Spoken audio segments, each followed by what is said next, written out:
All right, it is Joshua Vergara from Android Authority. What's going on, everybody? Now, here's the one that I really wanted to get into. The Sony Xperia Z is definitely one of my favorite phones, but it just might be eclipsed by the newly announced Samsung Galaxy S4, which you see over there on the left. So we're going to be taking a look at a couple of the... Let's start off with the benchmarks, because those are always a great way to start. So we have our benchmarks over on the side. I saw it over here.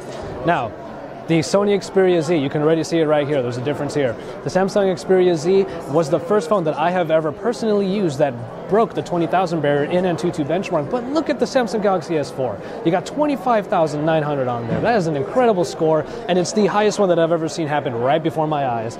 Earlier, when we were looking at a Geekbench benchmark, we saw that there was a Qualcomm ARM V7 in there, which we were not told what the processor was going to be in here. None of the presentations talked about it. A Qualcomm ARM V7 at 1.89 gigahertz. That's a pretty powerful chip indeed, and it is really powering what is shaping up to be one of the most powerful Android phones on the market, and it's going to be.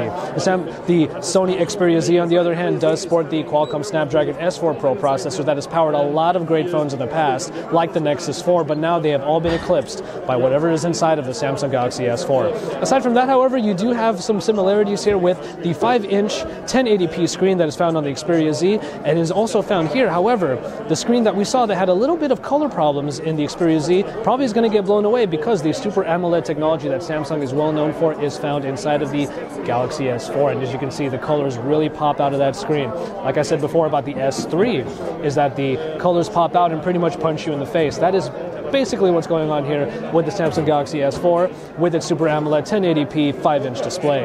Aside from that, however, you're going to see that the form factor is a little bit different on the Xperia Z.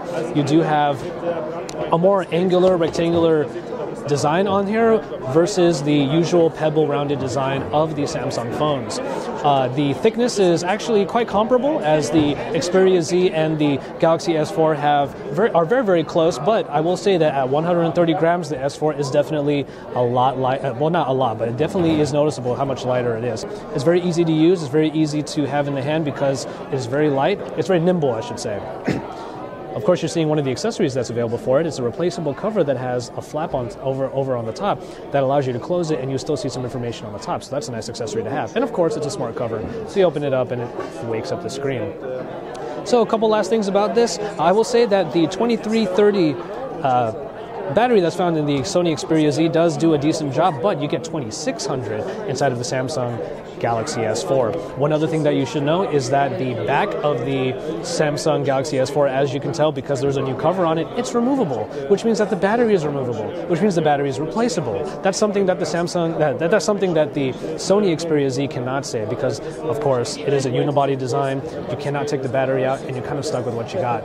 So once again, Samsung gets a lot of things right with the Samsung Galaxy S4. I've been saying Samsung a lot in this comparison, but that is because that is what we're all about here at the event, the launch party for the Galaxy S4 at the Radio City Music Hall in the heart of Manhattan in New York City. So we're going to bring you even more comparisons. We're going to keep getting all the coverage that we possibly can for you, because this is AndroidAuthority.com. It is your source for all things Android here in New York City.